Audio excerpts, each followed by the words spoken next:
Awesome music to bring you some incredibly awesome political talk on Damn Radio. Hello, good evening, welcome. I am Samuel Trapp. This is International Flavor. Coming to you live from the Lake Ozark Real Estate of the Art Studio this wonderful Sunday night, the very first show of the week, I believe. I think I am the first one. I can't, you know what? I don't know if the Power of Truth was on this evening or not. Sadly, I wasn't paying attention. Too poor to pay attention, as some people are fond of saying. If you feel like calling in, please do. 573-746-8020. And we shall proceed with some of the hilarity of I wasn't here Thursday night. I was trying to figure out a little bit of a family event. I apologize for that, but we will proceed from here. My article was published in the Russian newspaper on that day. Had quite a bit of content on there. Have another one coming out this week, and I may write yet one more. I'm getting fond of writing these Russian stories, and they do continue to publish them. So long as they'll publish them, I'll freaking write them. How do you feel about that? But let's get into the hilarity of the day. Do you remember me telling you a little bit ago? It couldn't have been more than a month about the Nobel Peace Prize not going to the old Trumpster, that he didn't get it. There's quite a few reasons for that. We'll go into some of them tonight.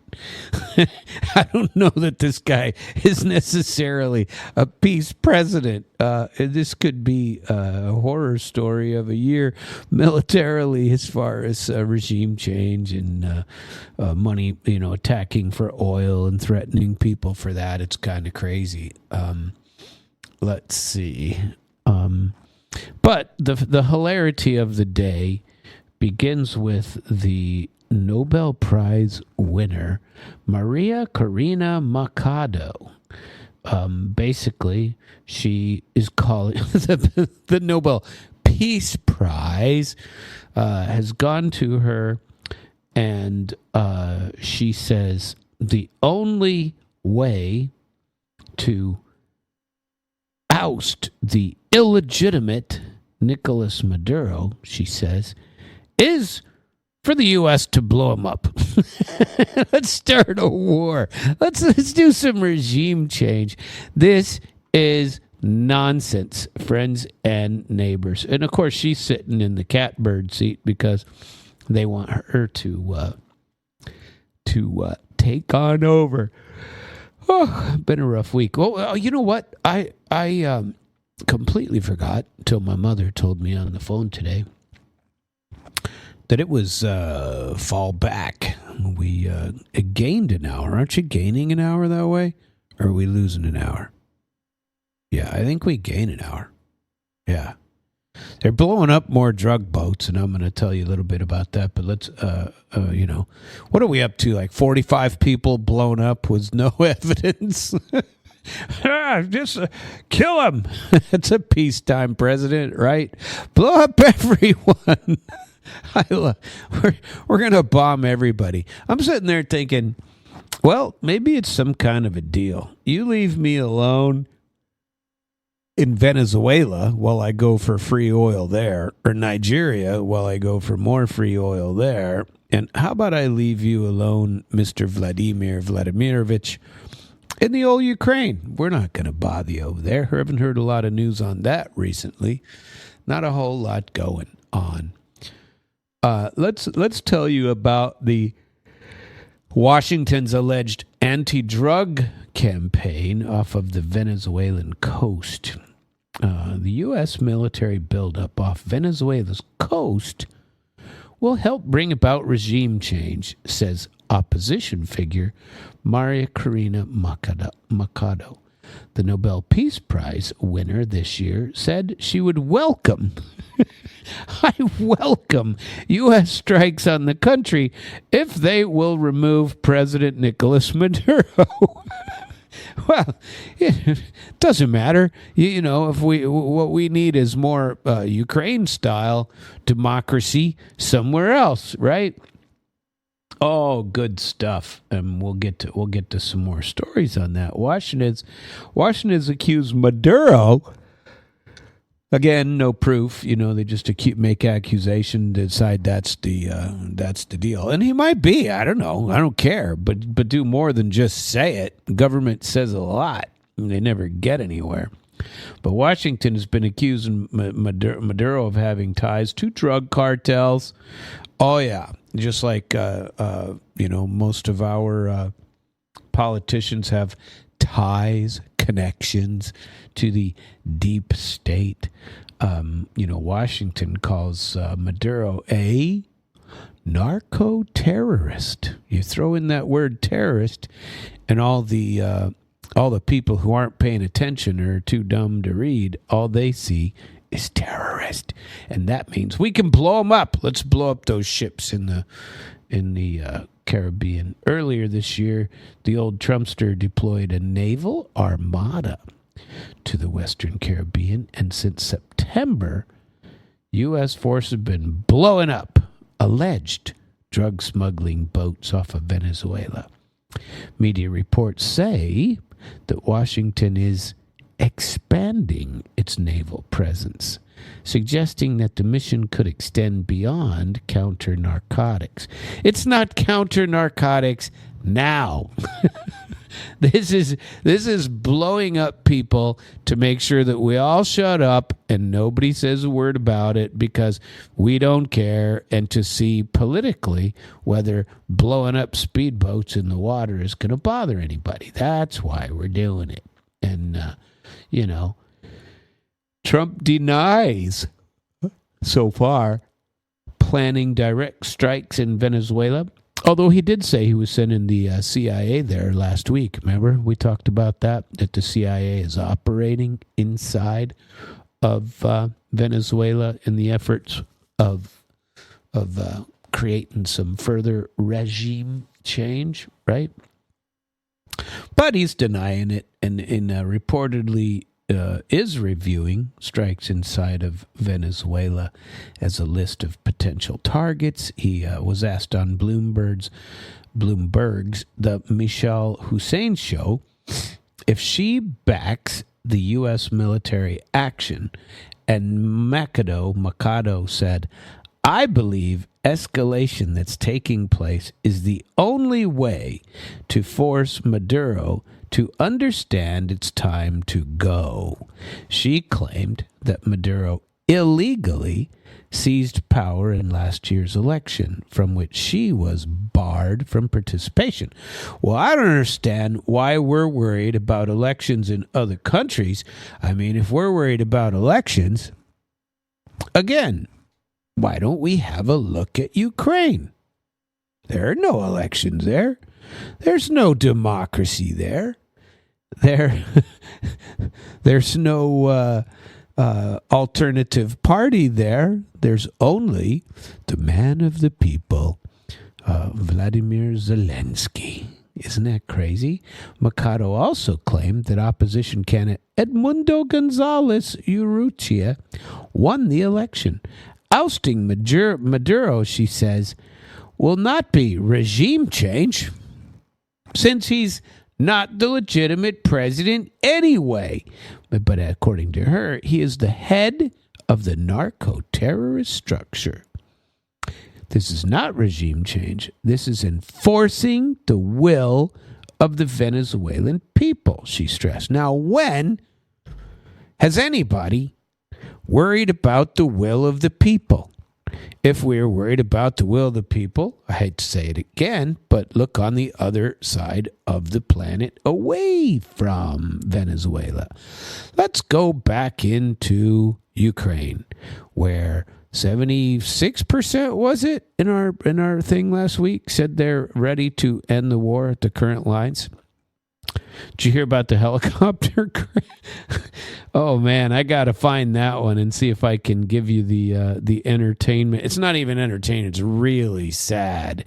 It's depressing. And so for a limited period of time, the Ukrainians they had a victory, a big one. But we shall see. It wasn't really, but that's what they've been pumping all over the place. It's depressing. So let's see. Anyway, let's finish with the Maduro genius telling us we had to start laughing. This ought to be the Samuel Trapp comedy hour for this, because this is funny. Maduro accuses Machado of channeling U.S. funds to fascist anti-government groups and calls her a front for Washington interference in Venezuelan affairs. Machado, surprise, surprise, has close contacts with the U.S. government and has for decades. In 2005, President George W. Bush received her at the Oval Office. Does this mean we're all going to have to start wearing blazers and, red ties? If George Bush is still in charge, maybe we need to dress like him. Maybe a pair of I have a couple of pair of cowboy boots.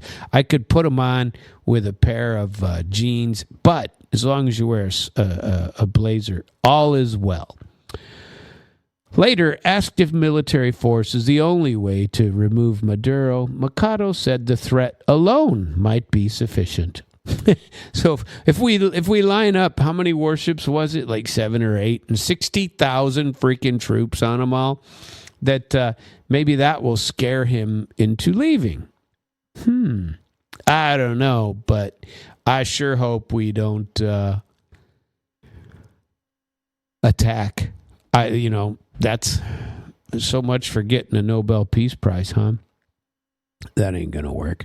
She said it was absolutely indispensable to have a credible threat. She added that the Venezuelan opposition is ready to take over the government. Oh, I bet she is. Backed by the military and the police, claiming that more than 80% of them are joining her, apparently, and will be part of this orderly transition as soon as it starts. So we'll trade one, alleged drug lord for the oil lords, right? We'll go in there, and that's the whole point. This whole thing is all about oil. Maduro denies U.S. drug trafficking accusations, accuses Trump of fabricating a new war. Caracas called the U.S. operations a violation of their sovereignty and a coup attempt, reportedly seeking help.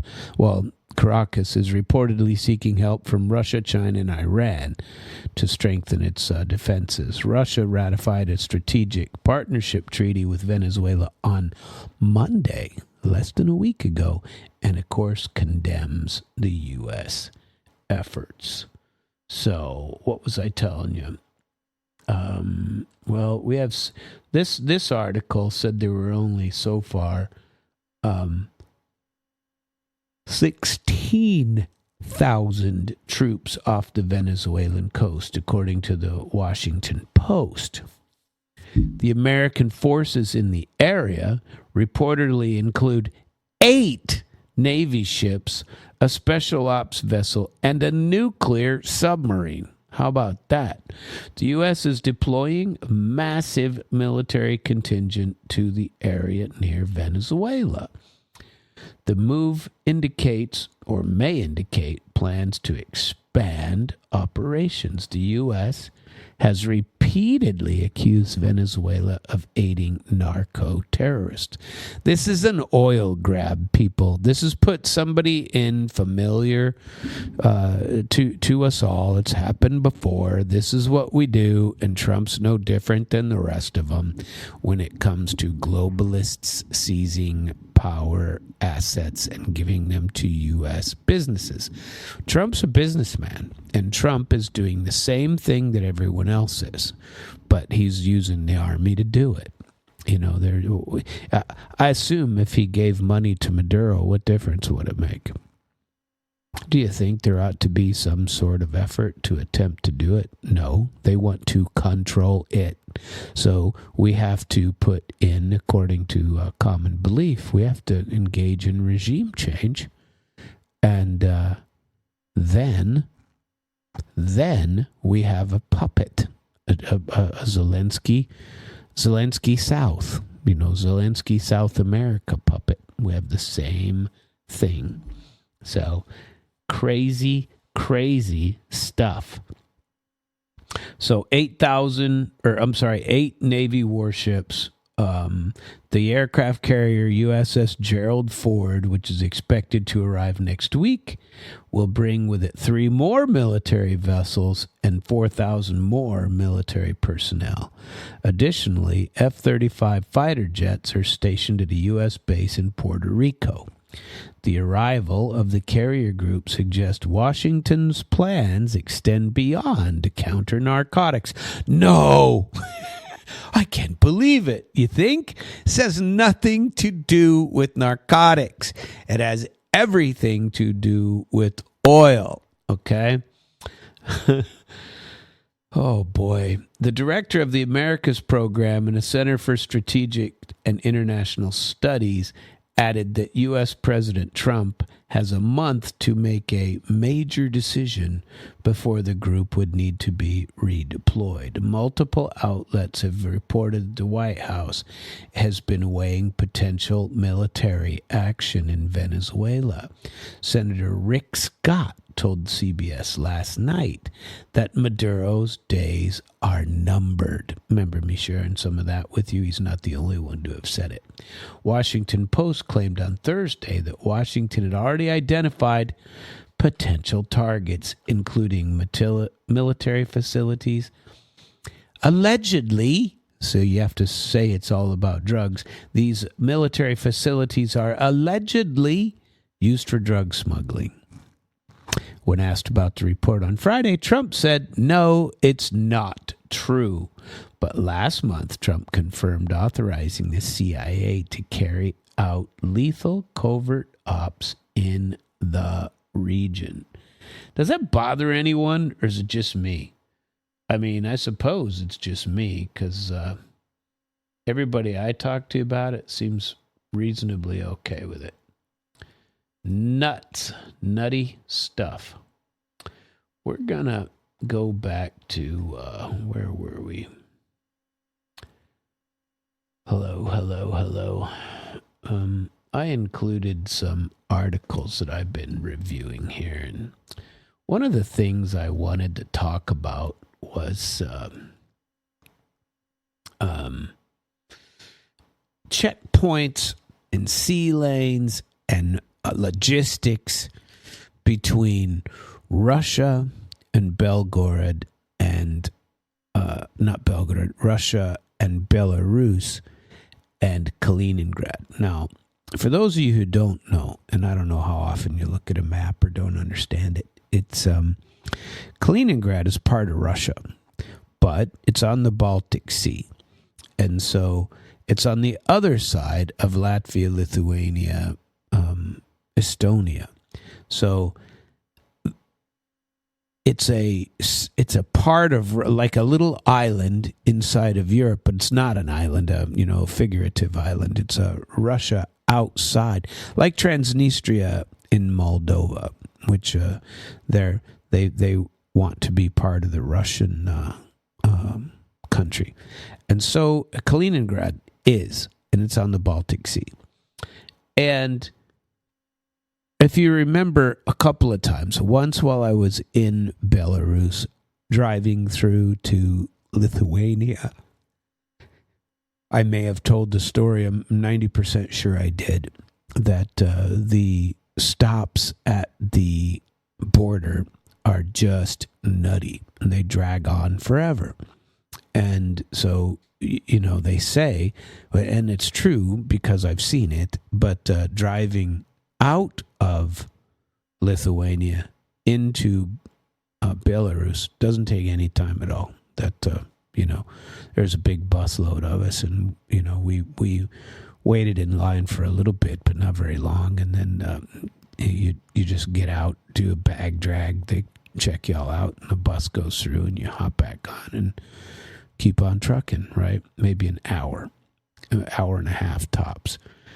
But on the way back from Belarus into Lithuania, the passenger part, like buses and cars, they're serious lines. There are 3 different lines going through. There are trucks hauling goods. There are commercial tourist buses and stuff like that. And then there's also a line for private vehicles, people, driving around in their own private car. And those 2 go fairly quickly. The buses and fairly quickly. Call it 4 to 6 hours. We were there like 4.5, if I recall, on the way out of Belarus. But the truckers and all the stories we heard, that's not uncommon for even passenger buses and vehicles to wait, up to, they tell you to, plan for 24 hours just to cross the border because they're limiting who can come in, which is really weird because a Schengen visa allows you to travel all over Europe. And so you'd have to, if you have a Schengen, you ought to be able to get in there pretty quick, right? You ought to be able to, and then once you get in, you can go to any European country. But no, now it's stuck. And so I read a rather, I don't know, it's kind of a comical thing that you read, and you see the logistical changes of what's happened, and I'm going to tell you about how this works. There's been, from checkpoints, sea lanes, how the Baltics have tried to squeeze Kaliningrad out of the Russian Federation, basically, and why the workarounds are faster than the alternatives. A lot of people claim that these blocks of Russian, Belarusian truckers trying to go through Lithuania to get to Kaliningrad are intentional, and they're just having them delayed so that they can squeeze Kaliningrad out of the Russian Federation and make them, I don't know what, independent, become an EU, subject, something like that. But it hasn't been working. But there's been 20 years of promises, 2 years of sanction lawfare, and now balloons. Lithuania has shut the Belarus crossings. Thousands of trucks have stacked up. And Brussels reinterprets the rules of sanctions again. So we're going to look at how the Baltic choke points have been built, how Russia and Belarus have begun to route around them, and why the St. Petersburg-Kaliningrad Sea Bridge, which they've built, is here to stay. So before this all started, there was a Kaliningrad Compromise.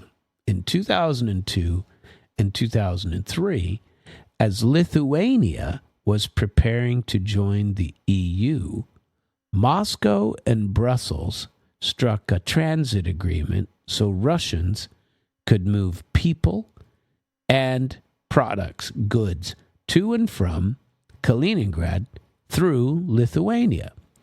And the way they did this, the key instrument of it all is called Facilitated Transit Documents, the Kaliningrad Compromise. And what did it really mean? It meant that Lithuania got to keep its sovereignty and control of trucking. It wasn't like a military corridor, but the EU pledged smooth transit consistent with this agreement that they had. So it set kind of a political expectation that Kaliningrad would not be isolated like a little island by EU borders, right? So Brussels, the EU, they promise continuity, but Vilnius keeps the keys. And that tension was, heavy, but sat there for 2 decades and generally worked reasonably well. But since it was controlled only by Lithuania, and Lithuania hates Russians and Russia, and you can't even speak there, Russian without people having a fit, and canceling you even in the back of an Uber, like I told those stories. Nonsense. The Russians were, and the Belarus folks were trying to create some sort of alternative plan. And basically, the Ust-Luga, to the Baltic rail and the ferry was, started years ago, 20 years ago, let's call it. And railway ferries began shuttling these Ust-Luga Baltic in the late 2000s and 2010. They added ferries and rail to take the things from Belarus all the way to St. Petersburg, and then put them on a ferry. And the ferry, a large transport ferry, not for people but for containers, would just take them from St. Petersburg over to Kaliningrad, right? And so the timetable was formalized in 2020 with regular stuff. And there was a modern lift added in 2022, new dual fuel, ice-class ferries, the Marshal Roskozovsky and General Cherniakovsky entered regular service, and there were legacy units, older ones, Ambal and Baltisk, cycled in and out after they were refitted, and capacity has steadily expanded and gotten, much larger. And these came from ferryshippingnews.com back then. And then from 23 to 25, operators have reported hundreds of voyages and hundreds of thousands of tons moved. And Rosmorport, which is Russian Morskoy port, Morskoy means seaport, Russia seaport, it's a company. They plan more terminal upgrades at Baltisk and Ust-Luga to raise the ceiling even further. So what's the translation of all this? The sea bridge is permanent. And so, they're trying to avoid Lithuania altogether because Lithuania it's not that they're not honoring this agreement, but they're just going to make Russian truckers sit there, 24 hours just to delay the goods. And, there didn't seem to be any real reason for it. I mean, how long does it take to check someone's paperwork in a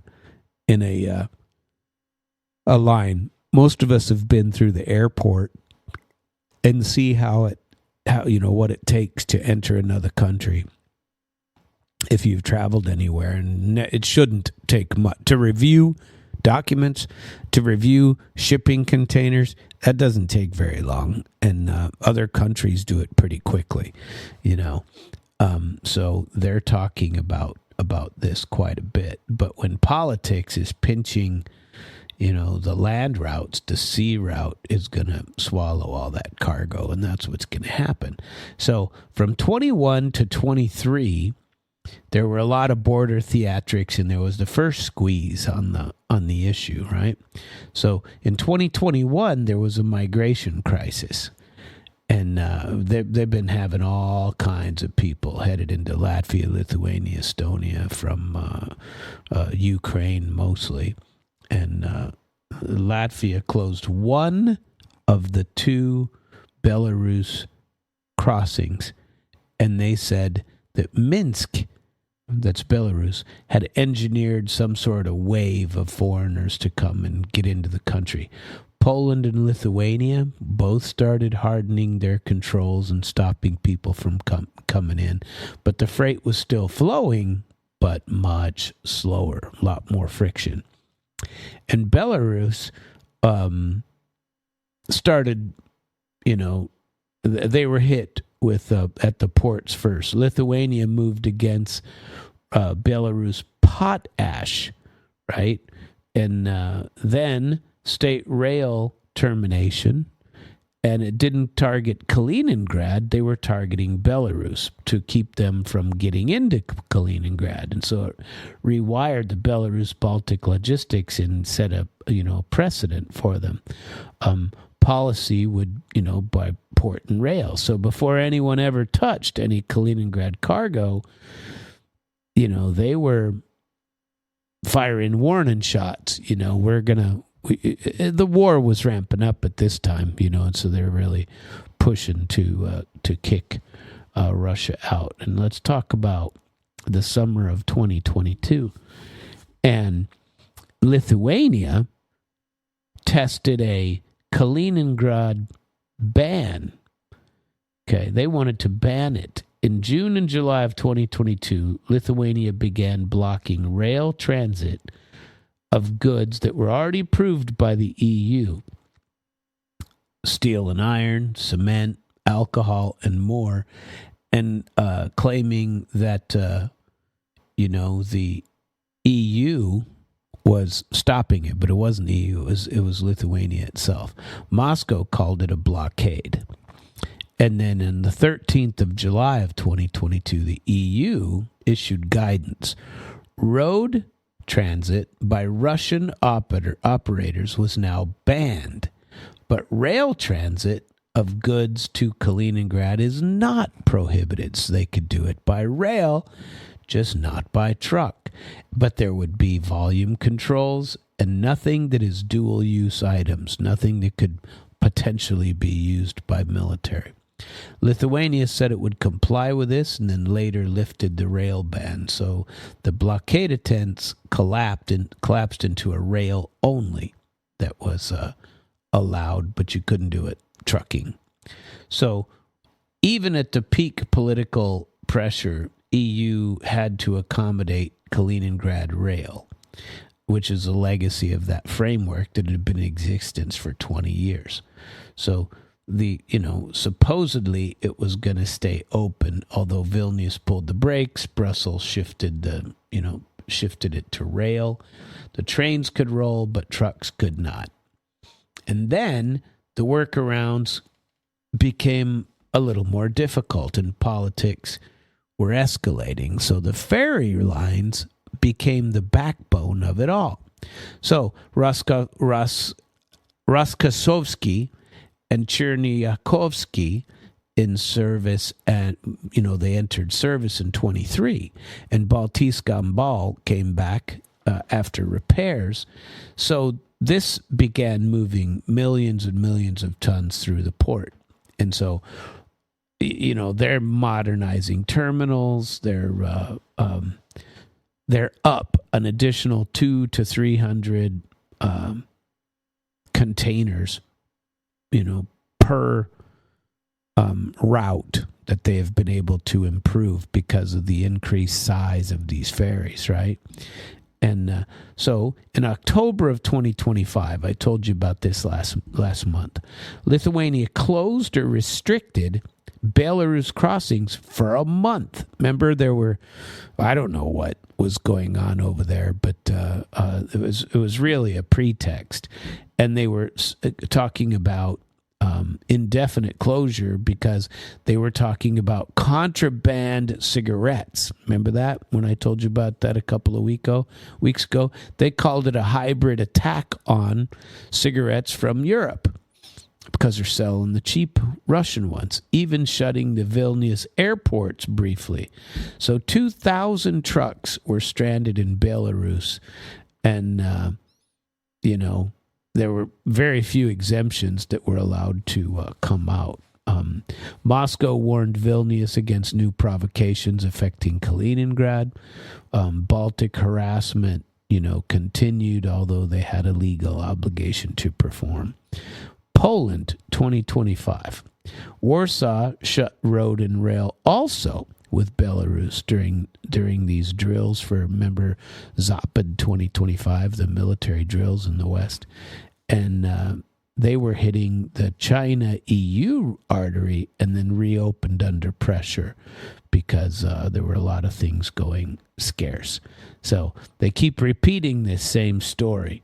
Close the border on Monday, EU pressure, carve out Kaliningrad results by Wednesday, and then by Friday you can claim victory, because you were able to shut down more transit into Kaliningrad. So right now, the Minsk, Belarus, St. Petersburg, Kaliningrad corridor, Minsk is announcing that their state forwarder anyway, Belta Service is formalizing a multimodal route that completely skips Lithuania. They're taking rail to St. Petersburg, then a direct ferry without reloading to Kaliningrad with pre-booked ferry slots and a less than 10-day delivery, removing any Baltic choke points entirely, right?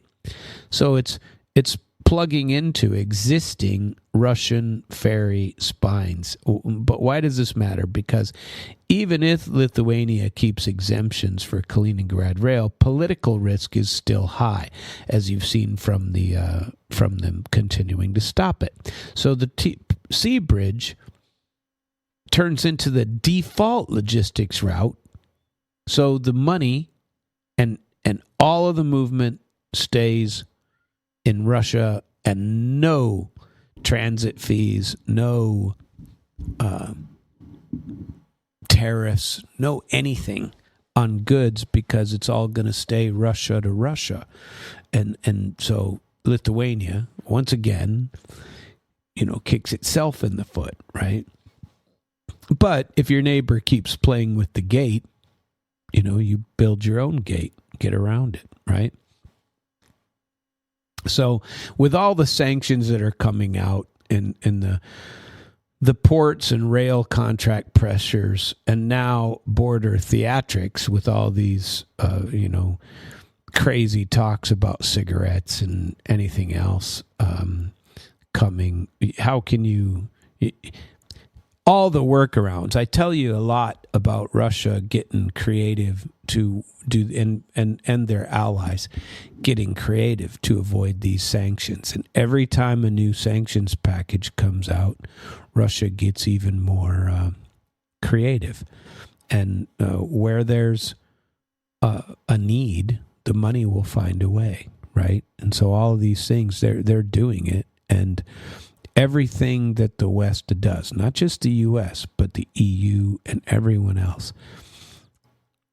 is not, it'll be temporary hiccups, which every sanctions package has been. They're on their 19th sanctions package. The lunatics running the Baltics in Lithuania, Latvia, and to some extent Poland, are only kicking themselves in the rear end by stopping this transit. I mean, what do they expect Russia to do? The geography, EU can enforce their own rules, and but Russia and Belarus are again creating more infrastructure, more ports, more ferries, more terminals. In the long game, this is going to reward hard infrastructure, in Russia and everybody else. I mean, geez, it's ideology, right? The ideology of canceling everyone is just, you end up canceling yourself. And energy, logistics, transportation, all of that tends to favor Russia once again, and these sanctions don't really, in my humble opinion, work all that well. I don't think that they do. So I don't know. What should Kaliningrad rail fail? Well, you can just take it up to the port in St. Petersburg and take it around there, right? Well, what are we going to talk about here? We have another story. There were some more talk about Pokrovsk. I don't know if you recall from Wednesday night when we were talking about that. Pokrovsk is completely surrounded, and Vladimir Putin said that he would open it up for media to go in and talk to the Ukrainian soldiers that are surrounded, and said Western journalists, Ukrainian journalists would all be granted safe passage and no attack if they wanted to go and talk to him. So that has happened, and there's still some surrounding of Pokrovsk that has some very interesting ends. And there's a couple of people, while I was watching that to figure it out, there's been several stories about killing of mercenaries. Now, they wouldn't. I realize that sounds like it has to do with the journalists that were going in. So far, I'm not aware of any journalists taking up Russia on the offer of going in order to finish that story out, I should tell you, because I don't want it to merge into what I'm about to tell you here, because somebody is reporting, there's several different outlets, that there's Polish and French mercenaries, up to 600 of them. The core claim is that 2 Iskander M's, which is a strategic rocket, hit an abandoned factory that was being used as a foreign mercenary camp near Kharkiv. And the video showed a pretty large mushroom, it was like cloud, huge. It was probably a Fab 3000 at least. And it had a huge cloud and a collapse of a reinforced building. So the target was a French-Polish detachment that rotated from the Kupiansk region, and more than 600 were inside the halls at the time of the impact. And the saying this was electronic intelligence, electronic warfare, and recon groups from the strike detachment Irlandci, the Irish, but it's a Russian group, but they call themselves the Irish, that they had infiltrated the area days in advance. And so, meanwhile, Russia is putting pressure on Kupiansk, Lyman, Pokrovsk. This is not random. There are people allegedly coming to assist Ukraine to try to bust through that line in Pokrovsk. And Russian intelligence is working to make sure that they aren't getting in, especially on the mercenary sides. Now, for a long time, they have stated that the Russians have stated that they are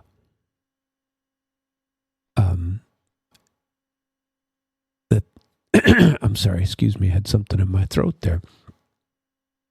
They have said for a long time that they are not going to allow the mercenaries to, not be struck in the area. They're going to treat any mercenaries that show up, whether they're foreigners or not, foreign detachment, whatever, they're going to blow them up anyway. They're going to treat them just like they would Ukrainians. And so that's what they're saying. And so they found this group of 600, and there's been 3 different sources that have outlined it, but I haven't found anything about it in Western media just yet. But that doesn't mean we won't find something here in a little bit.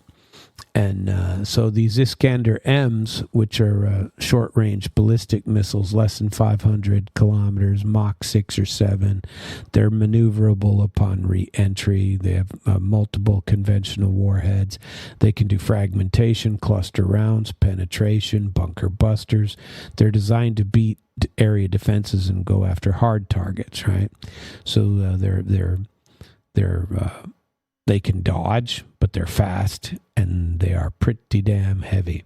So the Patriot struggles against them, and multiple sources are summarizing that ballistic missile interceptions by Patriots fell 37% from August to September, and Russia keeps tweaking its maneuvers and trajectory. This is bad news if you're sheltering big fixed sites like the one that allegedly blew up full of French and Polish mercenaries, right?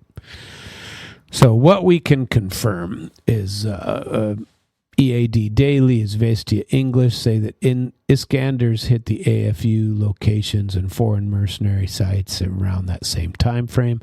Russian Ministry of Defense says that week, and they, last week they boasted that of blowing up temporary deployment points and foreign mercenaries, but Russia at Kupiansk and Pokrovsk are doing quite well. Allegedly, those 5,500 that are surrounded in Pokrovsk, they're starting to surrender, but I haven't found nothing mass surrender, but they're beginning to trickle in all the surrenderings. Nobody in the West has verified that 600 people, 600 mercenaries that were there, but the Chinese said it occurred. Their news agencies said that they had taken out a foreign fighter camp near Kharkiv with French and Polish, and about 600 present. The Chinese said it. So whether the 600 number holds up or not, the pattern is pretty clear. Russia's, mixing infiltration, electronic warfare, and ballistics, and squeezing Kupiansk and Pokrovsk. And Western trackers say that there's tons of infiltration pressure. Patriot performance is way substandard. And so what would be the net effect of this is that foreign fighters are definitely a priority target for Russia, and that they find them, they're going to blow them up. And if you have a huge conglomeration of them, or even 600 wouldn't necessarily be huge, but that's a bad bet to put that many in the same facility, because one Iskander can take all of that out, and without having any Patriot defenses, that's a fool's errand if that's what's really happening. I don't know, but these rear area hammers, that they're blowing up these people further into the rear, it's not good, and there's no air defenses. It's another note of there's zero air defense. By the way, I saw an article today about Trump starting to allow sent more ATACMS missiles, to Kiev, and that he's going to allow deeper strikes inside of Russia. So once again, our non-wartime president it doesn't like war. He's our alleged peace god, is now going to escalate by sending more missiles, no Tomahawks, but sending more ATACMS to Ukraine. Now, I haven't seen that confirmed yet, but there's been a couple of good sources report it. Not sure where that's going to end up, right? So, Maria Zakharova gave her briefing on Friday, just like she does every Friday, and it was long briefing. I only got to listen to the first half of it because I didn't have enough time. And she's still talking about these civilian targeting by the Russians. By the Ukrainians against the Russians, that they're targeting the civilians. And the Ministry of Foreign Affairs is saying that drone and artillery strikes on civilians across Belgorod, Bryansk, Voronezh, Donetsk, Kherson, and Moscow. And they're killing minors again. She, like I said, every week she talks about that. And she goes through, I'll call it 15, 20 incidents that occurred. And she said over the last week alone, dozens of Russian civilians, including children, have been killed in the Belgorod region. And they're using HIMARS. And, they're bombing into homes of these people. She talked about the coalition of the willing. Still had a London meeting, and they're still trying to get the asset grab. Remember talking about that in the middle of last week. So they hosted Zelensky, and they're pushing more arms out for his use. And they're all trying to figure out how to take Russian assets more than they already had. Zakharova called it a cash out. They're stealing money because they can't afford it to pay for it themselves, so they just steal it. And they don't have money for their own voters, but they'll pledge Ukraine cash by stealing from another country. That's their business model.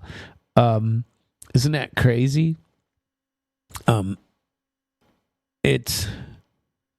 They want to, Sweden wants to, just like, this came up at that meeting too.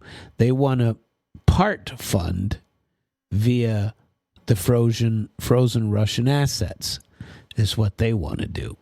They want to help. Everybody's trying to figure out how to steal that money out of the bank and use it to give it to Ukraine and let them. It's somebody else's assets. Isn't that crazy? And there was another little scandal in Kaya Kallas talking about the International Criminal Court. So the Ministry of Foreign Affairs says the International Criminal Court is not a UN body, and the EU officials are politicizing law, and but they don't follow the ICC, even though they're all members of it. And it's against the law what they're doing regarding Russian sanctions. So Brussels gets to shout about international law, but push political tribunals and asset seizures. Do what I say, not what I do, and they bend the law for their own purposes and stealing money, in my view, and in Maria Zakharova's, and is just stealing the money. They'll take it. But that's okay, because we're on the good guy side, right? So people should be able to take it. Nonsense. So, no, I'm not going to read that one. We're going to skip that. Cuba embargo vote. Did you hear about that coming up? The Cuba wants to have a new vote and want to have themselves removed from the U.S. terrorist list. And, 165 nations agreed and told Washington to end this Cuba nonsense. And one more time that the alleged rules-based order lost the votes. And I don't know. We always seem to be on the dominant side if a certain country has assets, like Venezuela, like African countries that have lots of gold or rare earths. But Cuba can't join the world order even now. Wasn't it the Obama monster that added him in not to when he was in office, and then somehow they fell into bad behavior again after that? Let's see. I have a couple of more. I wanted to try to get into old Solovyov. He did a show that he wanted to call, well, somebody wanted to call, a large chessboard. And this show came out, it's actually Sunday night show, but for them, the show is late at night, so it actually finishes very early in the morning. And so 4 or 5 hours ago is when this would have came out, right? And it's a long part of it. And I want to cover some of it, but it might take just a few minutes to pull up the part that I want and see if we can get further into that. And before we go there all the way, I wanted to tell you about the new nuclear submarine. So U.S. sent a nuclear submarine down to Venezuela, and Russia launched a new nuclear submarine as well. And they held a ceremony today that unveiled the new nuclear submarine, which is called the Khabarovsk, on the Russian Defense Ministry said. It's designed to carry massive torpedo-shaped, nuclear-powered Poseidon drones. So the ceremony took place in Severodvinsk and was attended by Andrei Belousov and other top brass. Andrei Belousov is the Russian defense minister. And he said, "Today is a significant event for us. The heavy nuclear-powered missile cruiser Khabarovsk is being launched from the slipway of the renowned Sevmash shipyard," he said. "Carrying underwater weapons and robotic systems, it will enable us to successfully accomplish missions related to ensuring the security of Russia's maritime borders and protecting national interests in various parts of the world oceans."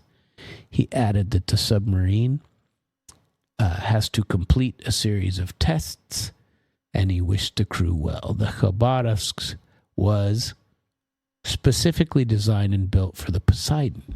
Former Chief of Russian Naval Staff, Admiral Viktor Kravchenko, told the outlet Saturday.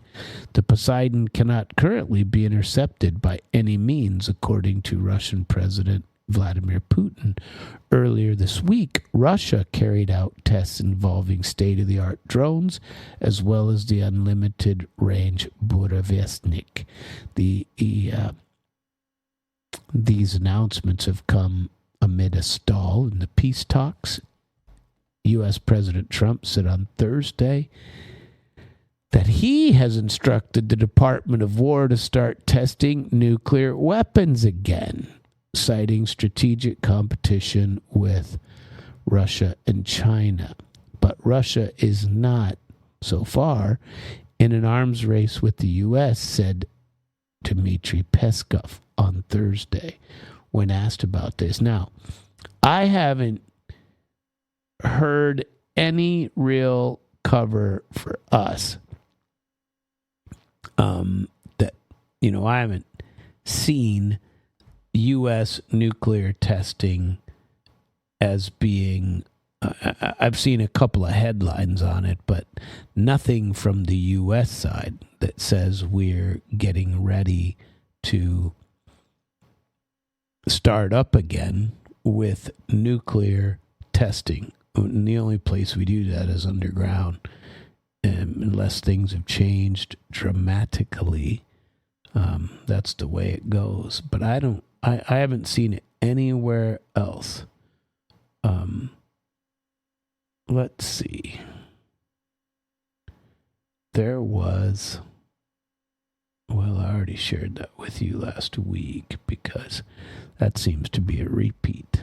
So I'm not going to go there.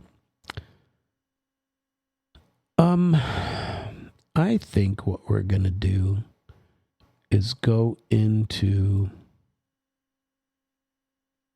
further world turmoil, and which is continual. And this article, I don't know, it's a little bit long. I'm not sure I want to share it all. I think I might. You know what? I think I'm going to skip it for now. Sorry I mentioned it. Let's go to the clown show. Let's go to Zelensky and see what he has to say these days. This just came out today.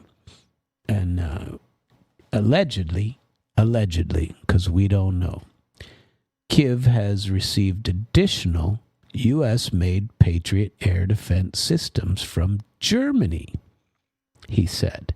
Ukraine has been pressing its Western backers for more long-range weapons, Tomahawk cruise missiles, and additional Patriot battles. The New York Times said in May that although the country possessed 8 Patriot systems, only 6 were operational.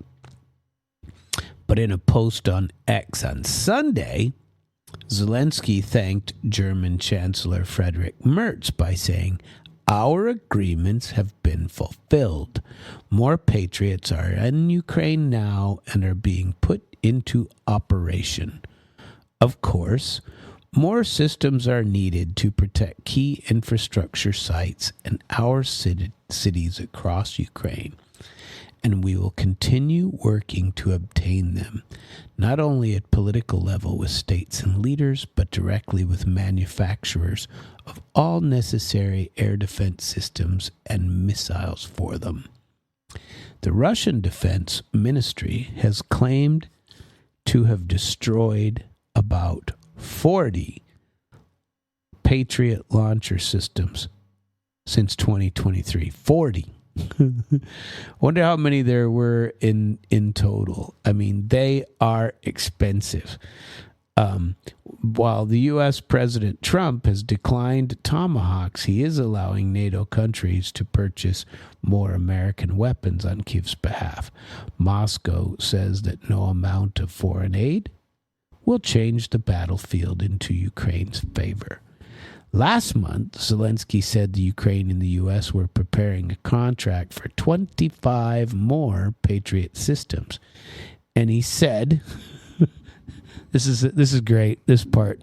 He said that the deliveries could take years unless the EU states demonstrate goodwill by prioritizing Kyiv or transferring their own systems like Germany just did.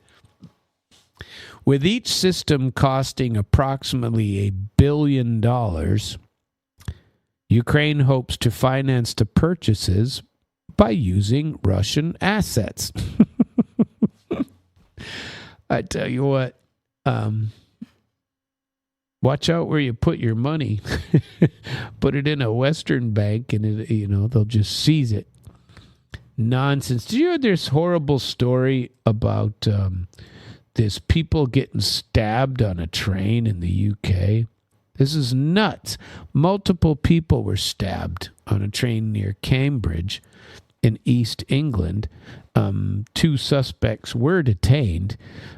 Ambulances and armed units were dispatched. Armed officers attended. A train was stopped at Huntington where 2 men were arrested and a number of people had to be taken to the hospital.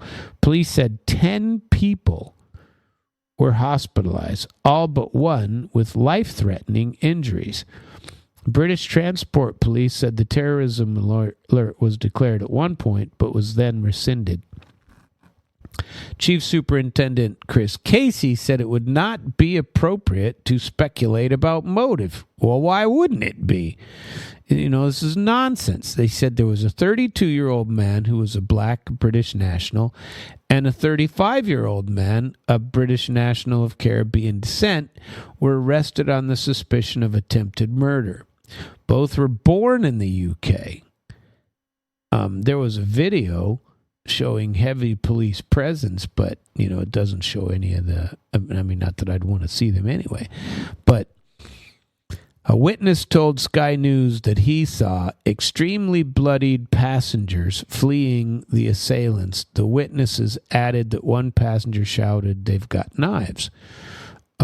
And old Keir Starmer, the genius, condemned the appalling incident and thanked emergency services for their response. And his thoughts, of course, are with all of those affected. Yeah. And Home Secretary Shabana Mahmood said she was saddened and urged the public to avoid comment and speculation at this stage. Why? Why can't we comment and speculate? We need to figure out what's going on. And, you know, here we've got, what else do we have? Protesters and government supporters clashing on the streets of Belgrade. You know, here we are with Serbia problems. Supporters and opponents of Alexander Vučić and his ruling party were clashing on the streets on Sunday. And this is the first anniversary of the train station canopy collapse that killed 16 people. And here the protesters, many of them university students, are demanding accountability for the tragedy and have accused the government of corruption and mismanagement. No, who would believe that? There was one crowd led by Dejana Hrka, whose son died in the collapse. They had gathered outside the Serbian parliament building, and government supporters and students opposing protesters' tactics of blockading universities rallied in Pioneersky Park, where they had been camping out since March. Tons of people out there, lots of police, and then, you know, clashes, hitting each other, all these things are broken out. There were a lot of videos. Vučić repeatedly claimed the protests were incited by people from abroad, and he rejected allegations that his own supporters were responsible for the clashes, and the blockaders can't tolerate a differing opinion, he told the TV station. Crazy stuff going on in the world is what I say. Let's see, where else are we going to go today? Did you hear about the UK mercenary that was found dead in Ukraine? I think I said something a little bit about it last week. Well, no, I didn't. I was telling somebody else about it. This is a kind of a sad story, but get this. So, a UK mercenary joins the Ukrainian army and turns up dead. But the mother, his mother wants to know what happened to him. Get this story. So there's a British mercenary killed in mysterious circumstances while allegedly fighting in Ukraine's International Legion. She has appealed to his former fellow colleagues to reveal the truth about his death. Jordan Chadwick, who is age 31, had served in the Scots Guards before joining the Ukraine Legion in late 2022. He was found dead in June of 2023, with his body bound and then dumped in a reservoir near Kramatorsk. His mother was told at the time the case was being treated as a murder. On Friday, she told the Telegraph that 2 years later, she still has no answers and fears that her son was killed by members of his own unit. I always knew Jordan would be in danger while serving in Ukraine, but I never thought the risk would come from people on whose side he was fighting. If there are witnesses to what happened, I would like to see them give evidence. This is a crazy story because there's been a couple of these. The Telegraph's own investigation suggested that on the night of his death, Chadwick was drinking with other fighters at the base before an argument broke up. He was allegedly restrained with zip ties and driven away by the commander. And the group's commander was a British national known by the call sign Hugs. Hugs confirmed to the Telegraph that he had been investigated by Ukrainian police but was cleared. A Ukrainian detective told the paper that Chadwick's death was more of a misadventure instead of a murder, but the Telegraph noted widespread speculation among foreign fighters in Ukraine that infighting and cover-ups are not at all uncommon as Ukrainian officials overlook internal disputes, even fatal ones. Chadwick's death is one of several violent incidents involving foreign nationals. There's another guy I'm going to tell you about named Daniel Burke, was shot by an Algerian-Australian fighter who then later fled Ukraine. And in November of 2023, a brawl left several members of the Legion also in the hospital. So there's another guy named Daniel Burke, and he was shot by an Australian national, and he tried to say the killing was an accident. So a coroner in the UK established that a British paratrooper, Daniel Burke, was killed in August 23 by a fellow foreign fighter. On the British state broadcaster BBC quoted the coroner, Zach Golombek, as saying the 36-year-old was killed by cowardice and dishonor. While there's evidence presented that it was an accident, I reject that based on evidence gathered by Ukrainian authorities and the Greater Manchester Police Department, he said. He added the former paratrooper was unarmed and unable to defend himself at the time of his death. And after Burke went missing, Ukrainian police questioned Abdul Fattah Adam Nareen, an Australian known as Jihadi Adam. He told the authorities that he had shot Burke accidentally during target practice. But then he led officials to an underground pipe at a military training ground where Burke's corpse was buried. But Nareen's version of events were contradictory to the conclusions of the post-mortem. In addition, according to the BBC, ballistics tests conducted in Ukraine found the weapon could not have been fired accidentally. According to the article, Nareen fled Ukraine and is wanted by local authorities. In October, Sweden broadcaster SVT reported that a Swedish national who had fought alongside Kiev's forces since 2022 had also been killed in action. Several weeks later, the family of a 22-year-old British man who had also fought with a national told the media that he perished at an undisclosed location. In November, Russia's RIA Novosti reported another 22-year-old British man had been captured in Kursk, 5 miles from Russian territory. The news agency shared video clips showed the man who said he had served as a signalman in the UK Army. And, there's a lot of people that are dying over there. And even if they are the mercenaries, they're being thrown out to the front line. Let's see. I wanted to do a little bit about Solovyov, and he had some stories that came up, and there were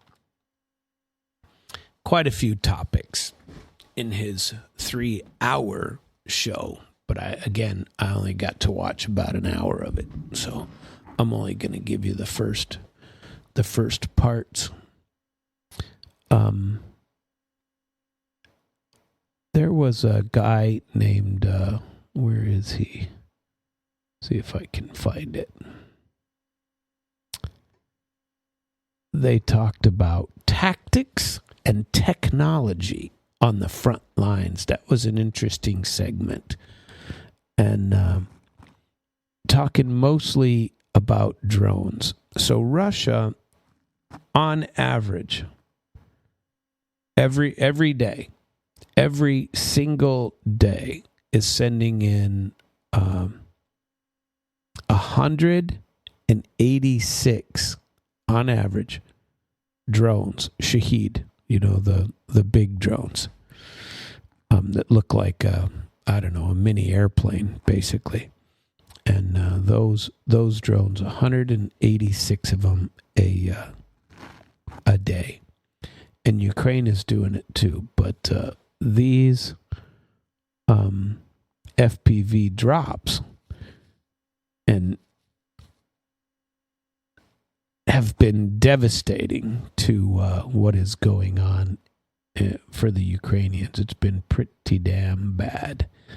And so we wanted to dig a little bit further into those and see how these tactics affect places like Pokrovsk and Krasnoarmeysk. What's happening there is they have these UAV drones, pressure, small unit night pushes. I was talking to you about this a little bit last Wednesday because the Russians have these loitering drones and they get to fly in there and they are doing drone attacks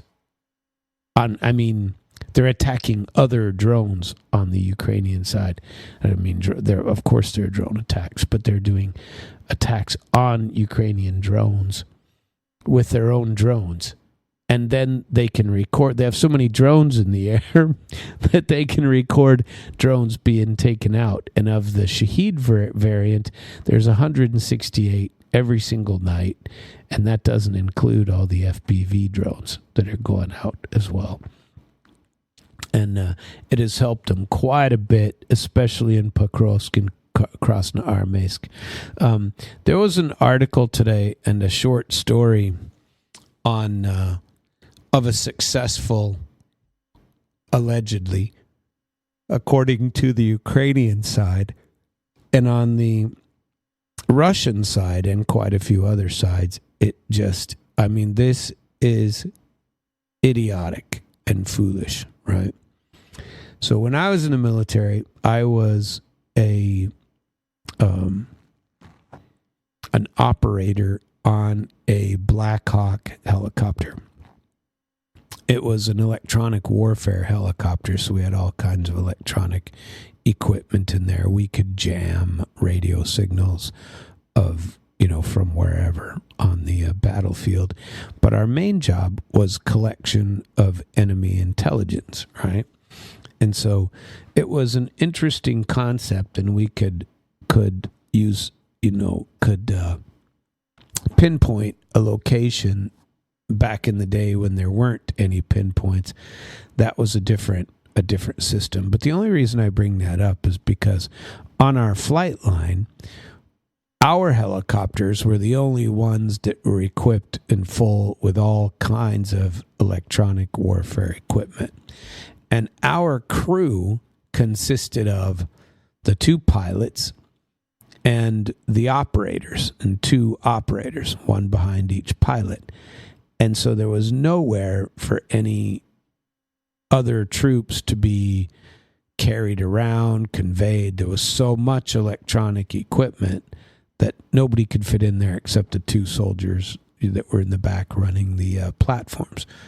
But on the flight line, there would be, 60, 80, maybe even 100 helicopters out there that were a different type. So I'm quite familiar with the Black Hawk. And I also am air assault qualified, which means you jump, or I was. Wouldn't know if I'd be much qualified today. I got some funny stories about that, but I'd rather not go into them tonight. That was an interesting school. But the fact is that I'm quite familiar with the Black Hawk. And the Black Hawk is a pretty large helicopter. It carries, I believe the total crew capacity is either 10 or 12 soldiers. I don't remember off the top of my head. But and that, I think, includes the 2 pilots. So I think it's the 10, people that can be carried easily in a crew transport Black Hawk, not an electronic warfare one. You couldn't fit any troops in there. But today, all over YouTube, Telegram, everywhere, they were talking about this air assault operation by the Ukrainian forces inside of Pokrovsk. Now, Pokrovsk is the city that is surrounded at present. And what they're saying is that the Ukrainians, and it's on video, it's out there on Telegram, you can watch this, and it just looks so stupid. It's like, who in the world would authorize this? And so later, Siersky and one other guy were talking about the positive nature of this. I don't find it very positive. I think it was ridiculous that these helicopter guys are flying in for what? They basically the helicopters. I'm trying to find the right facts on this. The Russian side says that 2 UH-60A Black Hawks attempted to land troops on the northwest edge of Pokrovsk using 2 and possibly 3 Black Hawk helicopters. So remember, I told you that 5,500 soldiers are trapped in there in the Pokrovsk region, encircled by Russia. And Russia, is picking them all off. Some of them are retreating. But the Ukrainians fly in these Black Hawks and drop off 11 soldiers. You see 11 soldiers get out of one of the helicopters. And then the helicopter gets blown up. And then, I don't mean to laugh about it, and then the soldiers get attacked by drones. And they're running all together in one big clump of people. It's like, man, that's really strategic, isn't it? You make them all one big target. Why would you do that? And clearly not air assault qualified.